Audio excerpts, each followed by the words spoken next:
আসসালামু আলাইকুম। ভয় পেতে প্রস্তুত তো? এমন গল্প পেতে এখনই সাবস্ক্রাইব করো হরর ভয়েস বিডি, কারণ ভয় এখন শুরু। গভীর রাত, ঘড়িতে ঠিক ২টা ১৭। চারদিকে এমন নীরবতা যেন পৃথিবী থেমে গেছে। হঠাৎ দূর থেকে ভেসে আসে একটা অ্যাম্বুলেন্সের সাইরেন। ধীরে ধীরে শব্দটা কাছে আসতে থাকে। কুয়াশায় ঢাকা ফাঁকা রাস্তায় অ্যাম্বুলেন্সটা এসে থামল হঠাৎ করেই। ড্রাইভার বিরক্ত হয়ে নিচে নামল।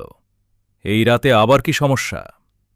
পেছনে একটা সাদা কাপড়ে ঢাকা লাশ, একদম নিস্তব্ধ। কিন্তু কয়েক সেকেন্ড পর কাপড়টা আস্তে আস্তে উঠতে শুরু করল। ড্রাইভার থমকে গেল। বুকের ভেতর ধুকপুকানি বেড়ে গেল।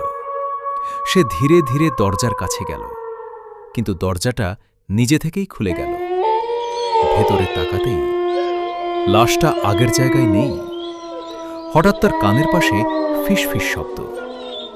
আমাকে একা রেখে যাচ্ছ কেন? ড্রাইভার ঘুরে দাঁড়াতেই দেখল ভেজা পায়ের দাগ গাড়ির বাইরে যাচ্ছে।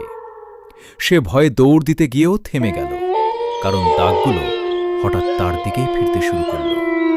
এক মুহূর্তে সব নিস্তব্ধ, শুধু নিজের শ্বাসের শব্দ শুনতে পাচ্ছে সে।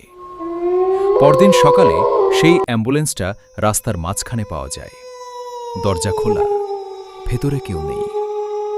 আর আজও ঠিক ২টা ১৭ ওই রাস্তায় দাঁড়ালে মনে হয় কেউ একজন তোমার পাশে দাঁড়িয়ে নিঃশ্বাস নিচ্ছে।